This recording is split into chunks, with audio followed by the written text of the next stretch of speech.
Hello, all. You are listening or watching to the Bible reading series from And Why. Today's is going to be on Genesis 41. But if you have not watched the first episode, please do so at least for the disclaimer. However, let's start this thing off right with the Lord's Prayer here. Matthew 6, 9 through 13. After this manner, therefore, pray ye. Our Father, which art in heaven, hallowed be thy name. Thy kingdom come, thy will be done in earth as it is in heaven. Give us this day our daily bread, and forgive us our debts, as we forgive our debtors. And lead us not into temptation, but deliver us from evil. For thine is the kingdom, and the power, and the glory, forever. Amen. Sorry, I'm having a little bit of struggles with some sinus issues, but hopefully I can get through this without clearing my throat too much, and I won't cause you too much distress listening to me do so. But let's start this off. Genesis 41, King James Version. Pharaoh's dream. And it came to pass at the end of 2 full years that Pharaoh dreamed, and behold, he stood by the river. And behold, there came up out of the river 7 well-fed, favored kine, fat-fleshed, and they fed in a meadow. And behold, 7 other kine came up after them out of the river, ill-favored and lean-fleshed, and stood by the other kine upon the brink of the river. And the ill-favored and lean-fleshed kine did eat up the 7 well-favored and fat kine. So Pharaoh awoke. Sorry. And he slept and dreamed the second time, and behold, 7 ears of corn came up upon one stalk, rank and good. And behold, 7 thin ears, and blasted with the east wind, sprung up after them.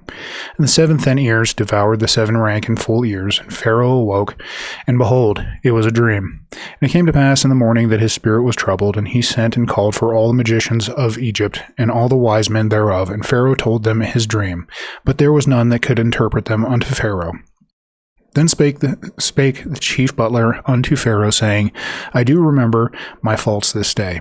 Pharaoh was wroth with his servants, and put me in ward in the captain of the guard's house, both me and the chief baker. And we dreamed a dream in one night, I and he. We dreamed each man according to the interpretation of his dream. And there was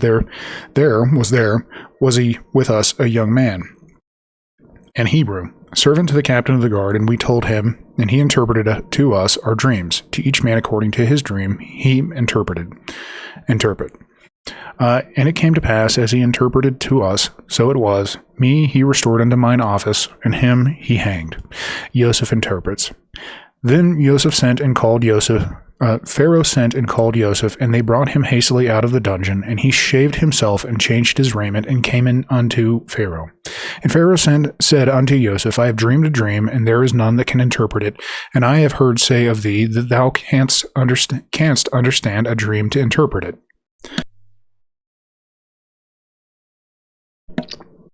And Joseph answered Pharaoh, saying, It is not in me. God shall give Pharaoh an answer of peace.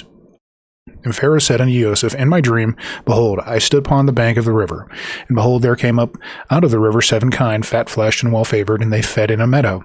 And behold, 7 other kine came up after them, poor and very ill-favored, and lean-fleshed, such as I never saw in all the land of Egypt for badness.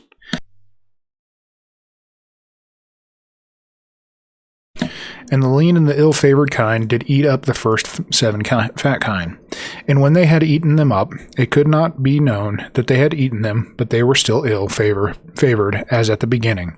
So I awoke, and I saw in my dream, and behold, 7 ears came up in one stalk, full and good. And behold, 7 ears withered thin and blasted within the east wind, sprung up after them. And the thin ears devoured the 7 good ears, and I told this unto the magicians, but there was none that could declare it to me. And Joseph said unto Pharaoh, The dream of Pharaoh is one. God hath showed Pharaoh what he is about to do. The 7 good kine are 7 years, and the 7 good ears are 7 years. The dream is one. And the 7 thin and ill-favored kine that came up after them are 7 years, and the 7 empty ears blasted with the east wind shall be 7 years of famine. This is the thing which I have spoken unto Pharaoh. What God is about to do, he showeth unto Pharaoh. Behold, there come 7 years of great plenty throughout all the land of Egypt. And there shall arise after them 7 years of famine. And all the plenty shall be forgotten in the land of Egypt, and the famine shall consume the land. And the plenty shall not be known in the land by reason of that famine following, for it shall be very grievous. And for that the dream was doubled unto Pharaoh twice.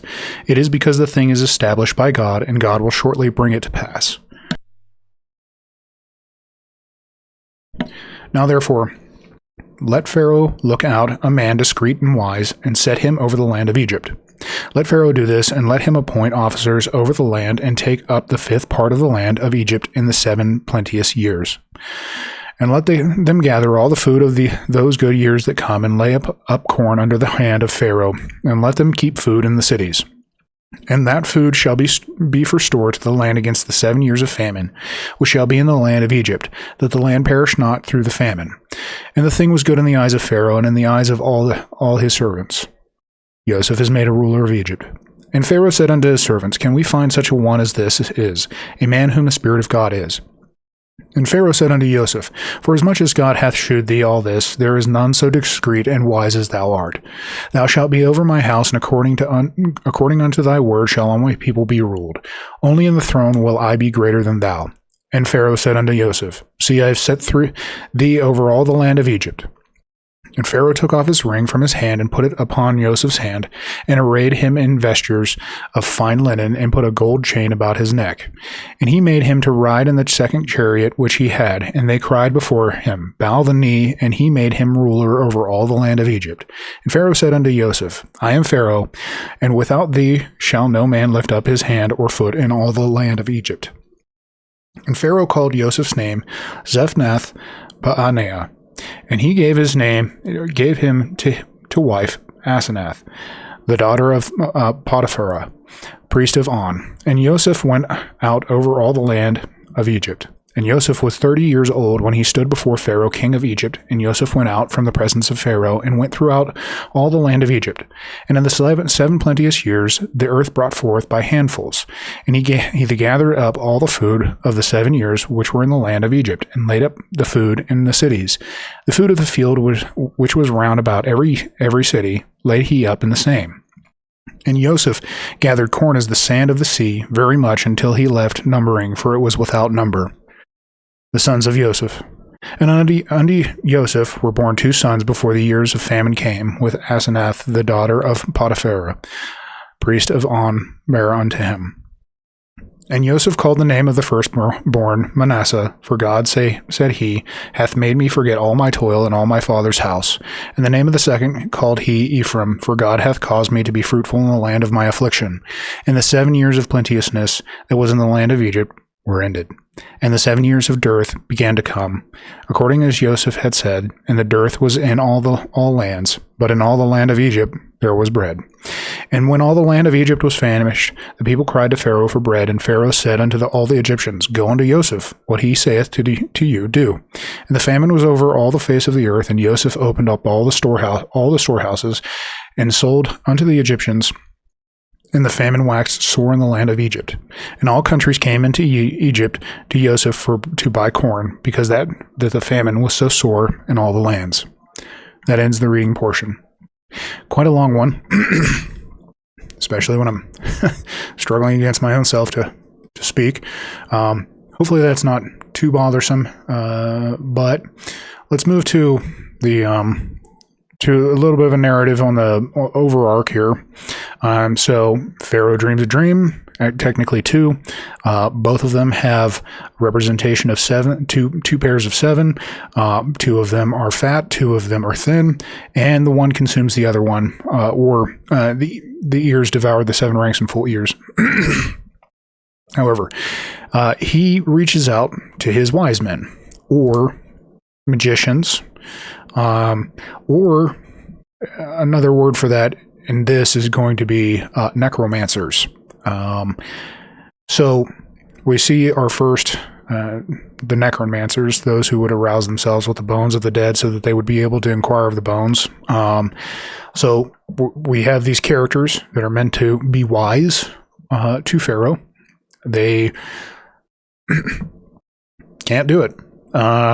In fact, one of the reasons why, and at least the Rava, it describes the fact that this happened so that when he released Joseph and he came in and he said what he said, that the wise men couldn't say, well, we would have said that too. So they could not answer. So he releases Yosef from his chains, or the pit, as it were, and he brings him before him. But beforehand, he cleans himself and changes his raiment, so he is clean before Pharaoh. This is Yosef. And he interprets it. He interprets it as, he doesn't specifically interpret it. The phrase here is, God shall give Pharaoh an answer of peace. So he gives due diligence to God, giving him the wisdom of this. And so Pharaoh tells him the two dreams. Yosef, which God hath showed, or gave him the wisdom to express this to Pharaoh, tells him that there are going to be 7 years of plentifulness and then 7 years of famine. So we should prepare ourselves by saving away 5% of all that is gotten in the 7 years of plenty for the 7 years of famine. And Pharaoh says this is good. He likes the answer. So Pharaoh does something very interesting. He appoints him as second in command, only to him. Then from there, he not only does that, he gives him a name. And this name, I'm kind of searching right now. Sorry if your eyes are trying to track the screen. There it is. This name here that he calls him is a very interesting name. And it has multiple meanings. It's rather confusing, and many people disagree on what it means. So I'm not going to say what I definitively think it is. I just think that it fits well with the narrative of the entire Bible, but we'll get to that in a moment. He gets a wife, and he gets some clothing, as it were. So Pharaoh takes off his own ring. So if I'm not mistaken, this is kind of like the proof of kingship, the ring. Puts it on Joseph's hand, arrays a vesture of fine linen or a cloak upon him. We've seen this already before. And put a gold chain about his neck, which is another representation on him. So he's essentially giving him everything except for being Pharaoh. And he, once again, is given authority over everything that this one owns.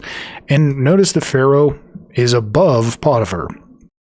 Speaking of Potiphar, there's some reference to him and why his name slightly changes. One is that it is a different Potiphar, and the other is that Potiphar underwent a particular surgery, we'll call it. And then we'll get to that momentarily. And so before all this happens, Yosef is blessed with 2 children, Manasseh and Ephraim, which become extremely important moving forward. I mean, most of these names are, but they are pretty rather important names. So Manasseh, for God said, He hath made me forget all my toil and all my father's house. Ephraim, for God hath caused me to be fruitful in the land of my affliction. Then the 7 years of plenty come, and they end, and then the 7 years of dearth or famine. From here, Egypt has bread, but then it gets to a point where it becomes problematic, and Pharaoh does something interesting. He basically says, "Do whatever Yosef tells you." So that's kind of the overarching theme here. I'm going to say this is definitely a salvific story. And I'll explain that by saying this name here, Zaphnath Paaneah, is as such. Under the Strong's Concordance, it gives it a meaning. Treasury of the glorious rest. But here, the issue is that this is a debated name. And I don't mean that it was debated that it was or was not given to him. I mean its meaning is debated. For instance, here in the Rava it says, he reveals hidden names, so that's part of the Zephonot, and it is easy, nohat, for him to state them. So that is That is one way of describing it. Rabbi Hitzia said, with knowledge, he reveals hidden matters, so Sephanot, and assuages, Menea, the spirit of people with him. The rabbis say, Zadi, or seer, Sopheh, Peh, redeemer, Podeh, nun, prophet, Navi, Tav, supporter, Tomek, Peh, interpreter or potter, An, which is clever, Arum, none, understanding, Navan, and Ket, prognosticator. These are the Hebrew letters that spell this word out. Now, I want to point at one specific word, and that is redeemer. Now, a lot of these things are true. They're like the supporter, the interpreter, the understander, the prognosticator, all of these things are true. However, there's one interpretation that basically says that it means that Yosef, this word means that Yosef is our salvation, is one of the arguments that's laid forth. And I'm going to kind of like lean on that from my at least understanding of this. I'm sure that there's much else that I could be looking at. I'm not going to say that this is like authoritative. I'm just going to simply say that by me reading this and looking at it as plainly as I can personally read it, Yosef becomes the salvation of Egypt, this land, by following God, by listening to God. And there's another reason for that that I might dive into a little bit later. But one of these things is that the grain is spoken about as uncountable. There was so much grain that they were unable to count the grain, which is usually kind of like an idiom of like, or a phrase we typically see with how we describe Abraham's seed, his generations, the people that come from him. So we see this imagery of saving up for the time of need, and this thing is so plentiful, and then being able to overcome this time period. So now we're going to hit the Rashi commentary here. There's quite a few of this, so bear with me, that are just literally hitting things like lean of flesh, and then it just gives a word. But I'm going to actually hit that one a little harder than most, just to make my point clear. I know it's kind of maybe prideful of myself, but I think it is important. It came to pass at the end. So this is just a rendering at the end by the Nile. So this, the reading of him standing above the Nile has an implication that the Nile is considered the god of Egypt. But who is standing over the Nile? It's Pharaoh. He's protecting the Nile instead of the god of Egypt would be the Nile, so it should be standing over the people and protecting them. So there's this I don't know if juxtaposition is correct, but the way that we perceive our God is protecting us and standing over us, whereas Pharaoh here in the dream is standing over his God. It's a little rough because, I mean, there's some interpretation to believe that, Pharaoh is considered God to the people, but that's the thing that it's pointing out. And behold, from the Nile were coming up 7 cows of handsome appearance and robust flesh, and they pastured in the marshland. Handsome appearance, this is a symbol of the day of plenty, when creatures appear handsome to one another, for no one envies his fellow.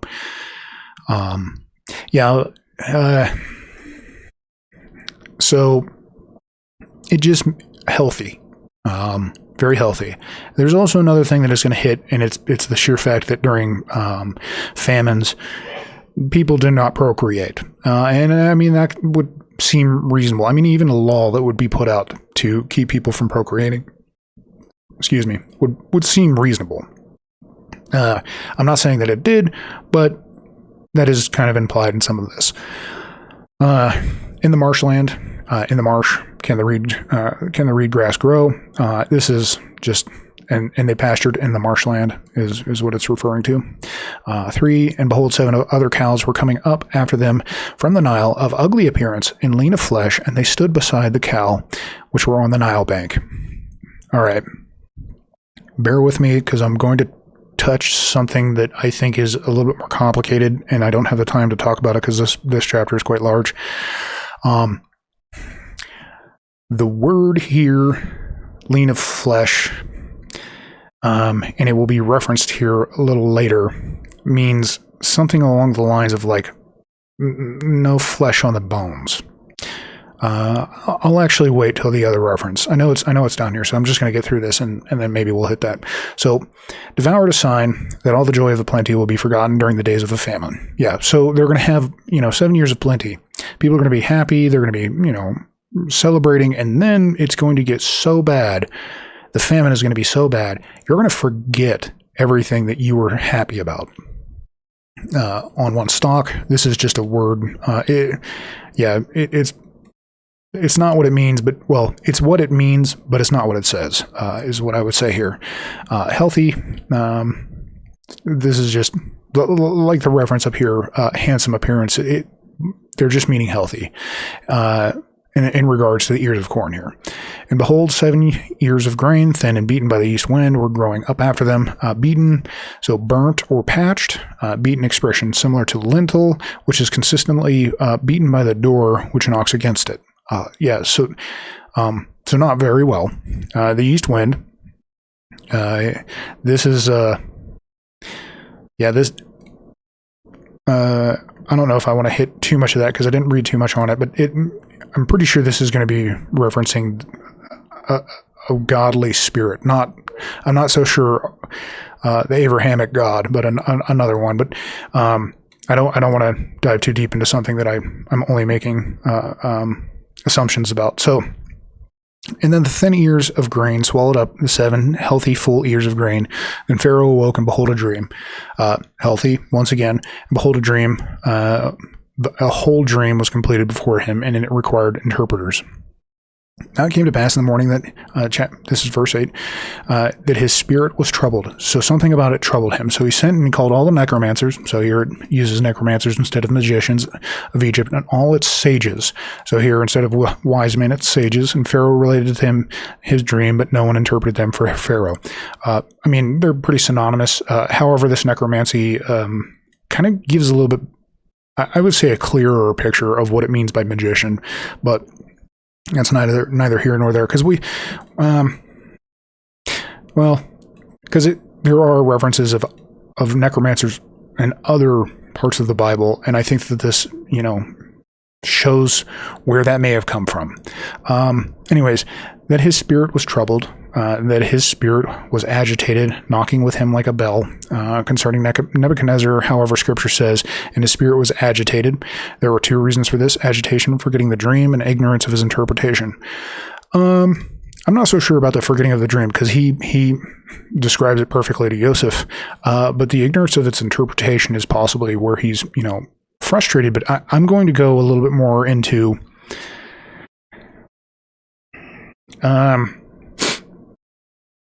there is something outside of what we will call the physical world. And this is very difficult because it may seem as like I'm speaking dualistically, and that is not what I'm attempting to say in the slightest.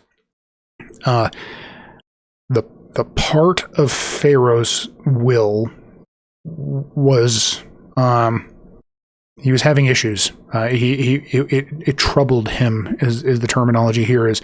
So his will was troubled, which begets, other effects inside of the carnal or the physical body. I don't want to use carnal, too much baggage on that. So the physical body, in which, he's going to seek this thing out. Okay, so his will is now troubled, so he's going to move forward with it. So then it refers to this, and I mentioned what it was before, so I'm not going to like dive too deep into it. But this is actually more. I know it says arouse themselves with it, but this is sleeping with the bones is kind of what these words are meaning. But no one interpreted them for Pharaoh. They did not interpret them, but not for Pharaoh, for their voice did not reach his ears, and he had no satisfaction from their interpretation. For they said, "You will beget 7 daughters, and you will bury 7 daughters." I'm not gonna belabor that one because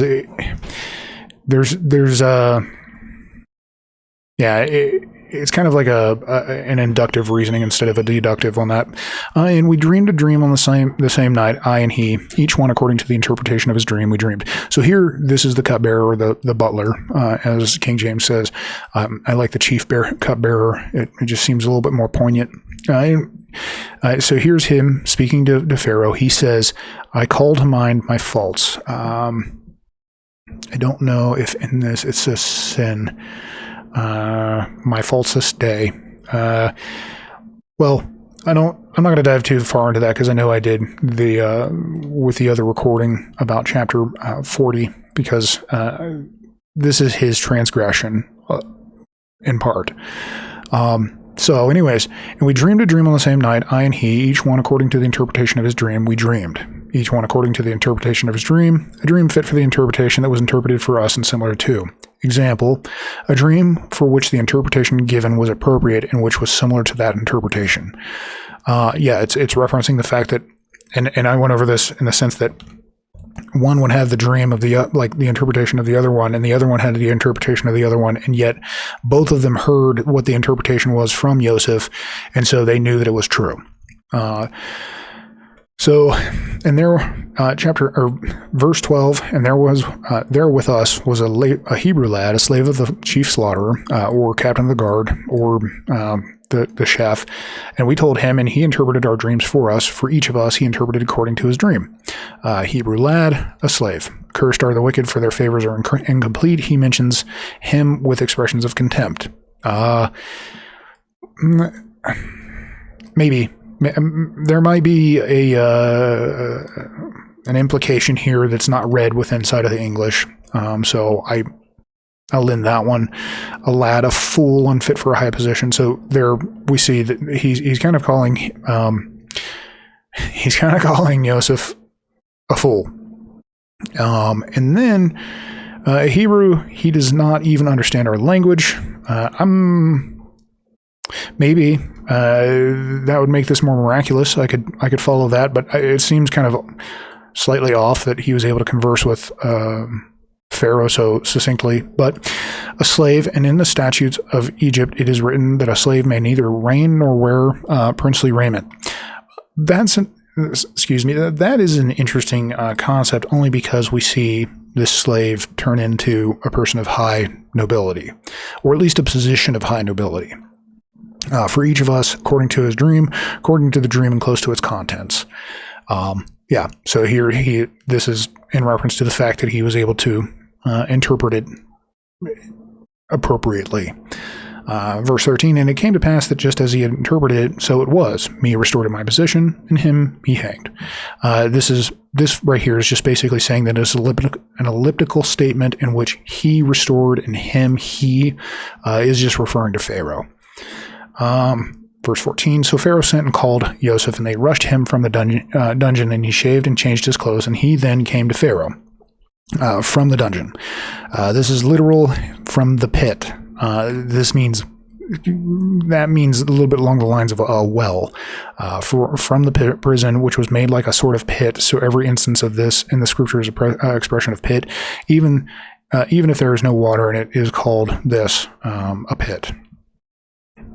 Then he shaved in honor of the throne, so he didn't go in disrespectful, even though Pharaoh could, I guess, could possibly be classified as an enemy of Yosef in this position. He still honored him and respected him by cleaning himself up.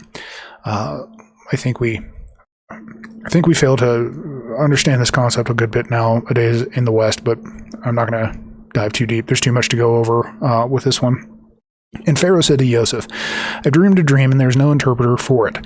But I have heard it said of you that you understand a dream to interpret it. You understand a dream to interpret it. You listen and understand. Okay.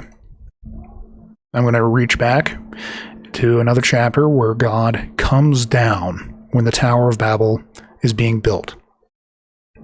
In that moment, it's not literally meaning God physically manifested and came down. It could, but the Rabbah says that this is intended to tell us that we must take full account of things. And here we see, he didn't just interrupt him and tell him, I know your dream, you don't have to tell me, and then he tells him. He takes full account of the dream. This is something as we move forward in our time, we as Christians really need to learn. I am guilty of it, but we need to take the time to account for everything. This is a very important concept. That is what is being told here. You understand, an expression of understanding and listening, similar to Yosef understood, in whose language you will not understand.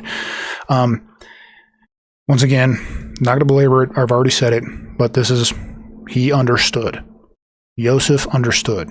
He can't do that unless if he takes full account of everything that was said. And Yosef replied to Pharaoh, saying, Not I. God will give an answer that will bring peace to Pharaoh. Not I. The wisdom is not mine, but God will answer. He will put an answer into my mouth that will bring peace to Pharaoh. This piece right here, like not peace is pie, but peace is like comfort. This right here is very important because his spirit, remember, his spirit is troubled. And Pharaoh said to Yosef, in my dream, behold, I was standing on the bank of the Nile. We already covered that, so we're going to verse 19. And behold, 7 other cows were ascending after them, emaciated and very ugly form, with meager flesh. I have not seen such ugly ones throughout the entire land of Egypt. Okay, here we go. I was hinting to this, and I'm sorry to hold it so long, but we're going to see the word emaciated. Why are you becoming so thin? This is 2 Samuel 13:4, and with meager flesh. This phrase, Rabbi Rashi says, means lacking flesh. When you see this, it means expressing lacking of flesh. Okay, this word is rachat. Rachat is also the word that is used for Leah's eyes. Once again, and I'll probably do a video on this because it's helped me understand quite a bit. I'm not gonna dive too deep in. I'm going to try not to dive too deep into it. This does not mean what we think it means. We read this and we go immediately that this lacking of flesh is a bad thing, and it is in this particular instance. And I'll explain why and why it wasn't with Leah. And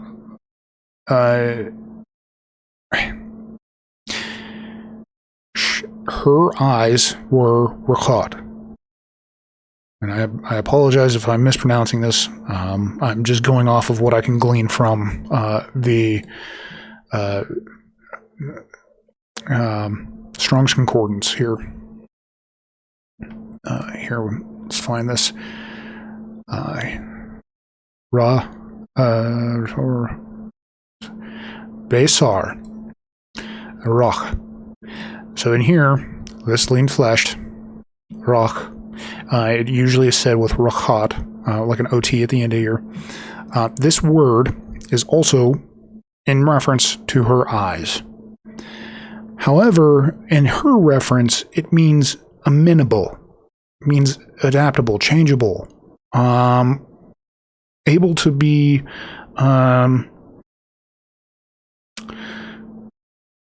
to change one's mind. She had the ability to, in our vernacular, would be repent, but but her mind would be changeable, it'd be moldable, not stiff, not hard, which is one of the words that's used to define the ears of corn. I don't know if I said it before, but that word, it meant like solid, not easily, like it's not chewable. The reason why it's not good here, and I don't know if I'm doing this any justice, it's because the basar, the physical, is not aligned with the spiritual appropriately. Meaning their spirit is oriented towards something that's not good. So that the thing that is lacking this flesh now is actually becoming, it's the extreme extent of this. Like I said, this is very difficult, at least in my mind, to be able to like reduce to a very simplified thing, because there's many things that could be heard from what I'm saying, like dualism, materialism. There is the concept of like the carnal and the spirit, and the carnal being evil and the spirit being good, and that's not what I'm implying. I'm simply just saying that there are two moments that this rach or rakat is being used. One is in a good sense, the other is in a bad sense, and in this moment it's being in a bad sense. So this lacking of flesh, or the rakat, is not always bad, but here it is, because the physical, the vasar, is not in nefesh with the ruah. So sorry, I'm throwing in a lot of terms that may not be actually like something I've covered here. They are in Genesis chapter 2, verse 7. But the point that I'm trying to make, and I'm going to try to make this as succinctly as possible, is this: the people of Egypt, their spirit, their will, their want is not aligned with God's. And Yosef brings a message about what's going to happen, and then they align it. And there's a very powerful point to that. And it's this: when the Egyptians tell Yosef, "You have saved our lives," the Hebrew term uses chayetonu.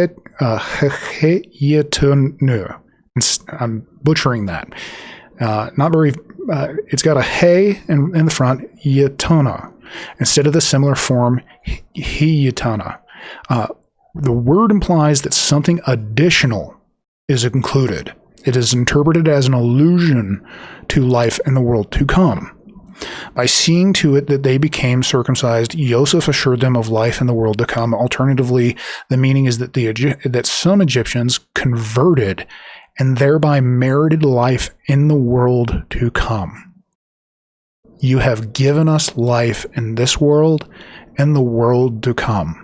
This is why I lean on the concept that the name given to Yosef is that of Savior, Redeemer. Hopefully that I've taken something that I have never really talked about in this channel, or at least in these readings, and I've made it a little bit simpler, because what we see now is the healthy cows, the material of the vasar, is going to be healthy for a while, and then it's going to become lacking. And that is because the spirit is not attached per se. It's not aligned with the basar, the physical. Okay? And I'm going to touch on that. Keep that in mind until the very end, because I'm going to touch on it one last time, and hopefully it makes a little bit more sense. And I apologize if I didn't do that justice. Hopefully I'll get a video out that kind of makes that all a little bit more clear. 23. And behold, 7 ears of grain, hardened thin and beaten by the east wind, were growing up after them. Hardened. Once again, this symbolism the rock, this hardness inside of the grain, is similar to the fleshless cow. So the 7 good cows are 7 years, and the 7 good ears of grain are 7 years. It is one dream. So he's saying that these two things are one. It is one dream. I know that I said it's 2, but they're technically 1 because both of them are a representation of what will come. But here it says, and concerning the repetition of the dream to Pharaoh twice, that is because the matter is ready, or that God will come through with this. This is going to happen. The reason that the dream was repeated twice is that the matter is ready, as it explained to him at the end. Okay. And 7 years of famine will arise after them, and all the plenty will be forgotten in the land of Egypt, and the famine will destroy the land, and the plenty will be forgotten. This is the interpretation of the swallowing of the cow to the other cow, and the plenty will not be known. This is the interpretation of, but it was not known that they had gone inside them. Like they consumed it, and it was almost as if they never existed in the first place. And concerning the repetition of the dream, this is just ready, the Hebrew here, to emanate from God. Let Pharaoh do this, and appoint officials over the land, and prepare the land of Egypt during the 7 years of plenty. Prepare. And he shall prepare similarly and be prepared. Okay, so this is a command. Here, Pharaoh is listening to the words of God. He is being amenable. He is being rochat to the words of God. Notice how I just used that word in a good sense instead of the bad sense. If we want to have that dichotomy going there. The point is, as much as we want to read that Pharaoh is this evil individual, and we want to just assume because Pharaoh is Pharaoh, he's the evil one, in this instance, he's not. He could have not listened. He could, I know that there's probably going to make a lot of people have their hair stand on end. He could have not been rochat to the Lord. So, or he could have been the extreme form of rochat, and in that instance, him personally would have been, they would have not survived. They would have consumed, and nothing would have ever come of it. Anyways, and let them collect all the food these coming good years, and let them gather the grain under Pharaoh's hand, food in the cities, and keep it. This is a noun, therefore its accent is on the aleph, and it's vowelized with a patak katan, but which is a verb for whoever eats, is accented on the final syllable on the chaff, and is vowelized with kamatz katan. This is just saying the food under Pharaoh's hand and in his custody in his storehouse. Thus the food gathered will be like any other reserve that is hidden away from the preservation of the land. So setting it aside. So Pharaoh said to his servants, will we find anyone like this, a man in whom there is the Spirit of God? If we go and seek him, will we find anyone like him? Is an interrogative expression, as every hey used as a prefix and vowelized with a shadhaf patak. So we can't find this. We wouldn't be able to find anybody that has a spirit aligned with God. Then Pharaoh said to Joseph, since God has let you know all this, there is no one as understanding and as wise as you. Since God has let you know all this, no one has understanding and wisdom as you. To seek an understanding and wise man, as you said, we will not be able to find anyone like you. You shall be appointed over my household, and through your command all my people shall be nourished. Only with the throne will I be greater than you. Nourished. Shall be sustained. All my people's necessities shall be provided through you, similar to the steward of my household, and arm yourselves with purity. Only with the throne. So he's making him second in command, that I will be called king, and you will be, the second in command of this, the throne, a term denoting the kingship like, and make his throne greater than the throne of my lord King David. They like to connect things like this. I'm just going to say that the throne is denoting kingship, but it's simply just meaning that I will still have authority over you. So Pharaoh said to Joseph, look, I have appointed you over the entire land of Egypt. I've appointed you. It is nevertheless an expression of placing, whether for greatness or lowliness. So, yep, I have appointed you. So, positionally, Pharaoh removed his ring from his hand and placed it on Joseph's hand, and he attired him with raiment of fine linen, and he placed the golden chain around his neck. Pharaoh removed his ring. The giving of the king's ring is a sign to the one to whom it is given that he is to be second to him in the greatness. Raiment of the fine linen. This is an item of value in Egypt. A chain because it consists of links placed in a row. It is called this similarly. I have decked my couch. So this is they deck a couch with fine stones. So all of that to say that he is raising him up to the status that a slave wouldn't have. And then he had him ride in the chariot of second rank, and everyone called out to him, this is the king's patron, appointing him over the entire land. In his chariot of second rank, the one second to his chariot, which goes next to his, the king's patron. This is the patron of the king, and Aramaic means king, the partners. So this... So there's an argument that's going on. Like right here, it says, Ben Dermaskith said to him, how long will you pervert the scripture for us? This is only a term denoting knees, but this is blessing, this word here. For all would enter and exit under his hand as the matter that is stated appointing him. So there's an argument. I'm not sure. I don't know if it's even worth going into here, but I kind of agree with this last man's statement that there was going to be a passing. He was going to have authority, and people would pass underneath of his hand of provision. And Pharaoh said to Joseph, I am Pharaoh, and beside you, no one may lift his hand or his foot in the entire land of Egypt. I am Pharaoh, I have power to enact a decree upon the kingdom, and I decree that no one should raise his hand, etc. That's not what he's saying here. I think that's just saying that he can. And besides you, example, i.e., without your permission, another interpretation, I shall be the king, and besides you, this is parallel to only why the throne. Although I give you the exclusive power to raise your hand and foot, as explained below, I am still the supreme ruler of the land. This is another way to say it, but I'm just going to say that no one. I am Pharaoh, and besides you, no one may lift his hand or foot in the entire land of Egypt. It's a power. It's a explanation of power that Pharaoh is above him. He can command these things, and it would be to you as well. But you can command the same thing. So no man shall raise his hand to bear arms or his foot to ride a horse. So kind of like a concept of like you can command people to even have war if need be. And Pharaoh named Joseph Zephanath Pa'anik. He gave him Asenath, the daughter of Potiphera, the governor of On, for a wife, and Joseph went forth over the land of Egypt. Okay, so here we're going to get into this comment here, he who explains hidden things is what they lean on. Which is very, very reasonable. It's very reasonable. And I think that it can be both that and Redeemer at the same time. I'm not disagreeing with this. He who explains hidden things.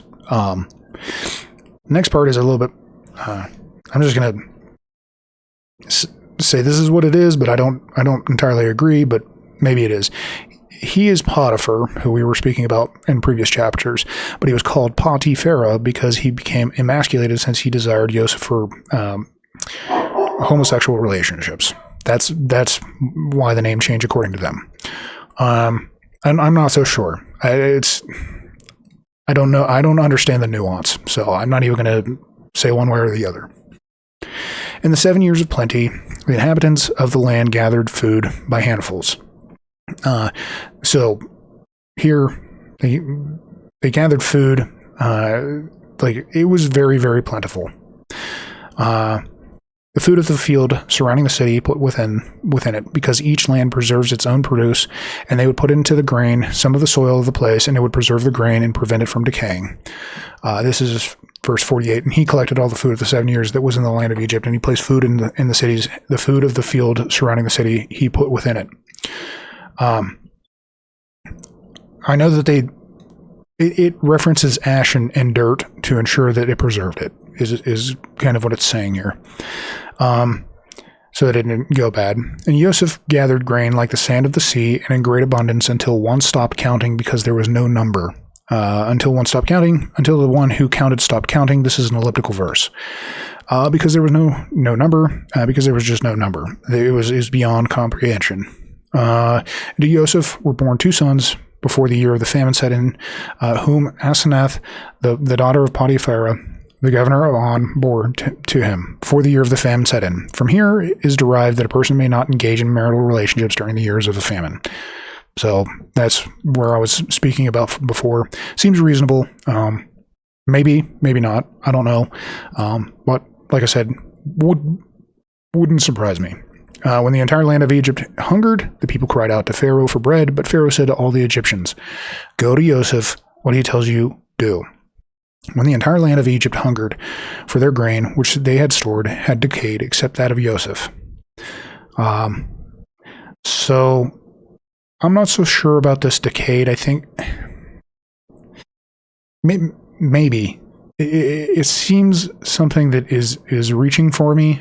So I'm just going to lean on the idea that like they ran out of food and they came to the only place that they knew they would have food. Seems most reasonable to me. What he tells you to do. Since Joseph had ordered them to circumcise themselves, and when they came to Pharaoh and said, "This is what he said to us," Pharaoh said to them, "Why didn't you gather grain? Didn't he announce to you that years of famine were coming?" And they replied, "We gathered much, but it rotted." Pharaoh replied, "If so, do whatever he tells you. He issued a decree upon the grain and it rotted. What if he issues a decree upon us and we die?"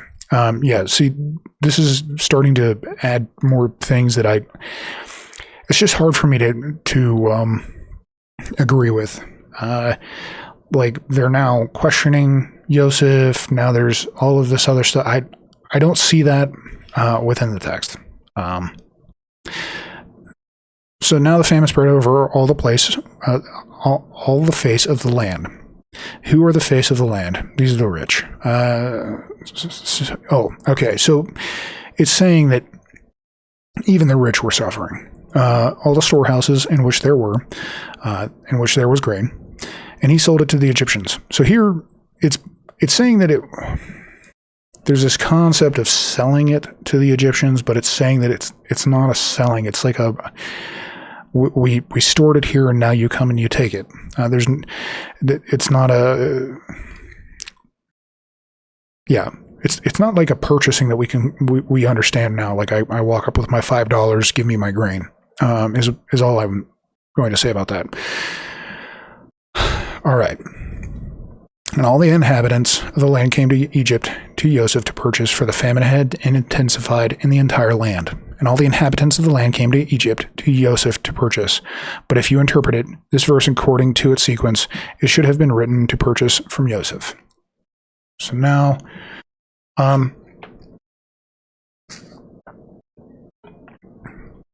it's always interesting because some of these things that I read in the Rabbah can be so obscure and nuanced and very hard to follow and I don't know, hard to agree with is what I'll say. And then I come across things and I'm like, this makes so much sense. I don't understand why this isn't like the thing that's being talked about. I do not think that this is because the Egyptians circumcised themselves. I think this is because they believed. They had trust, they had faith, they believed in what Joseph had said, which was given to him by God. So, ipso facto, they believed God. Yes, I understand that there is a middleman, but that's a messenger. That's all that it is. Joseph is just simply a messenger speaking for God. And they became malleable to the concept. They had faith. That's what this story's about. And they survived. They were saved by their faith in what he was saying.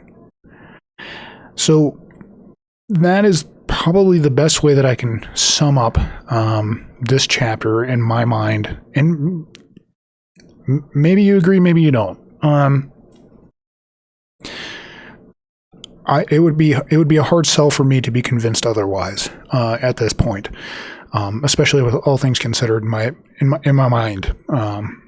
So, thank you so much for listening all the way to the end. Hopefully, this was helpful. Maybe it shed some light on a few things in this chapter that were questions.